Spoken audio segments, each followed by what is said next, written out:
जब कोई soul fifth dimension में जन्म लेती है तो कहते हैं कि वो सिर्फ स्पेस और टाइम में नहीं बल्कि पॉसिबिलिटीज में भी सांस लेती है। लेकिन अभय को ये सब तब नहीं पता था। उसे बस इतना याद था, एक एंडलेस डार्कनेस, तारों से भरा हुआ एक अनंत समुंदर और उसके पार से आती हुई एक आवाज, you are being given a second chance. ये आवाज किसी भगवान की नहीं थी, न ही किसी डायमेंशन के रूलर की। ये आवाज थी सिस्टम की। दर्द, सांस का बोझ और फिर एक जोर की चीख। अभय ने अपनी आंखें पहली बार रोते हुए खोली। व्हाइट लाइट उसकी आंखों को चुभ रही थी। मशीन्स की हल्की हल्की आवाज रूम में गूंज रही थी और पास ही एक औरत की थरथराती हुई सांसें। Congratulations, it's a baby boy. यह आवाज खुशी से भरी हुई थी। अभय समझ गया ये जगह अर्थ थी। अर्थ, जिसे ब्लू स्टार भी कहा जाता था, यूनिवर्स का एक एडवांस्ड ह्यूमन प्लैनेट था। लेकिन अभय कोई नॉर्मल न्यूबॉर्न नहीं था। उसकी बॉडी यहीं की थी, लेकिन उसकी सोल का ओरिजिन था fifth dimension, dimension of possibilities. और वो अकेला नहीं आया था, उसके साथ आया था एक ऐसा चीट जो डायमेंशंस के रूल्स से भी ऊपर था। बियॉन्ड डायमेंशनल सिस्टम इनिशियलाइज्ड, एक ऐसा सिस्टम जो 13th डायमेंशन से भी परे एग्जिस्ट करता था, जहां लॉज नहीं थे, सिर्फ अथॉरिटी थी। अभय का जन्म हुआ था आर्यन सिटी में, एक फ्यूचरिस्टिक सिटी जहां ह्यूमंस नॉर्मली 1000 साल तक जिंदा रहते थे।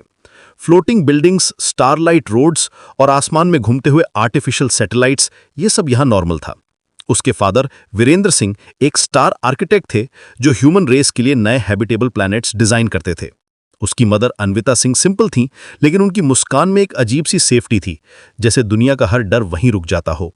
उसकी फैमिली में एक बड़ी बहन माया थी, 16 साल की, स्मार्ट और बोल्ड, अपने छोटे भाई को जान से ज्यादा प्यार करने वाली, और एक बड़ा भाई आरव, 19 साल का, जो ऑलरेडी टैलेंट अवेकनिंग एकेडमी की तैयारी कर रहा था। ये एक हैप्पी फैमिली थी और अभय जिंदगी को खोना नहीं चाहता था। इस यूनिवर्स में सिर्फ ह्यूमंस नहीं रहते थे, हर स्पीशीज का अपना एक स्टार था। ड्रैकोनियंस का red star Ignis, marine elves का ब्लू स्टार थलेसा, सिल्वेंस का ग्रीन स्टार विडाइड और नॉक्टर्न्स का ब्लैक स्टार उम्ब्रा। हर स्पीशीज की स्ट्रेंथ का बेस था टैलेंट अवेकनिंग। टैलेंट ही डिसाइड करता था कि तुम कौन हो और तुम क्या बन सकते हो। अभय अभी सिर्फ 3 साल का था, लेकिन उसकी कॉन्शियसनेस एक अडल्ट जैसी स्टेबल थी। एक रात जब पूरा घर सो रहा था, सिस्टम का पहला मैसेज आया, host soul stability confirmed, talent awakening preparation started. Abhay का दिल तेज धड़कने लगा। मेरा टैलेंट अच्छा होगा ना? सिस्टम का जवाब बिल्कुल शांत था, host talent unknown, probability range infinite. उस मोमेंट फिफ्थ डायमेंशन की इन्फिनिट पॉसिबिलिटीज हिल गईं। अगली सुबह माया ने अभय को अपनी गोद में उठा लिया। तू जानता है अभय, उसने सॉफ्ट स्माइल के साथ कहा, मैं हमेशा तुझे प्रोटेक्ट करूंगी। अभय ने उसकी उंगली जोर से पकड़ ली।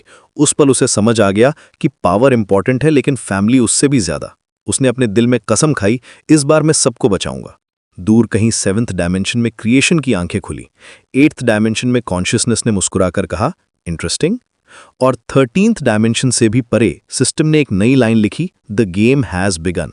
अनऑफिशियल गोकू, ये सिर्फ शुरुआत है। जब पॉसिबिलिटीज इन्फिनिट हों तो हर चॉइस एक नई रियलिटी बन जाती है। अभय की जर्नी अभी शुरू हुई है और उसके साथ शुरू हुई है एक ऐसी कहानी जो डायमेंशंस की बाउंड्रीज को तोड़ देगी।